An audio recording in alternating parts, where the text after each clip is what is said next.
దళితులు పేద వర్గాల భూములపై రేవంత్ రెడ్డి ప్రభుత్వం ఎందుకు దండయాత్ర చేస్తుందో చెప్పాలని మాజీ మంత్రి హరీష్ రావు ప్రశ్నించారు. వికారాబాద్ జిల్లా పరిగి నియోజకవర్గంలో ఇండస్ట్రియల్ పార్క్ ఏర్పాటు కోసం ప్రభుత్వం చేపట్టిన భూసేకరణను వ్యతిరేకిస్తున్న బాధితులను పరామర్శించేందుకు వెళుతున్న ఆయనను పోలీసులు అడ్డుకున్నారు.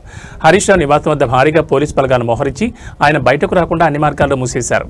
ఈ సందర్భంగా ఆయన మీడియాతో మాట్లాడుతూ హైదరాబాద్ చుట్టుపక్కల ప్రాంతాలైన వికారాబాద్, భువనగిరిలో ఎక్కడ ఎస్సీ, ఎస్టీ, బీసీల అసైన్డ్ భూములు ఉంటే అక్కడ ఇండస్ట్రియల్ పార్కులంటూ నోటిఫికేషన్ ఇస్తున్నారు.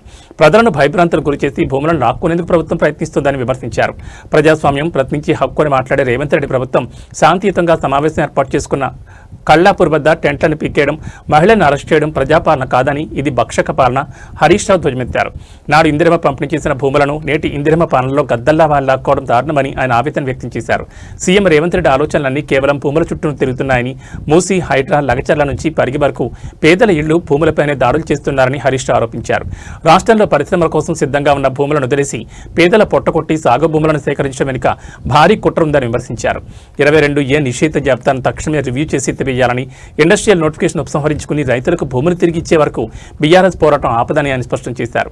వికారాబాద్ జిల్లాకు సీఎం, స్పీకర్ ఉన్నా అది జిల్లాకు శాపంగా మారిందని, ఎస్సీ, ఎస్టీల నోట్లో మట్టి కొట్టే ప్రయత్నాన్ని అడ్డుకుంటామని హెచ్చరించారు. మీరు మా నాయకులను ముందస్తు అరెస్టు చేసినా, మమ్మల్ని అడ్డుకునే ప్రయత్నం చేసినా మా పోరాటం ఆగదు. మేము తప్పకుండా వెళ్తాం, అక్కడికి వెళ్లి తీర్థం, ఆ రైతులకు గొంతుకగా మారుతాం. మీరిచ్చిన హామీ అమలు చేయండి, మేమేం అడుగుతలేం.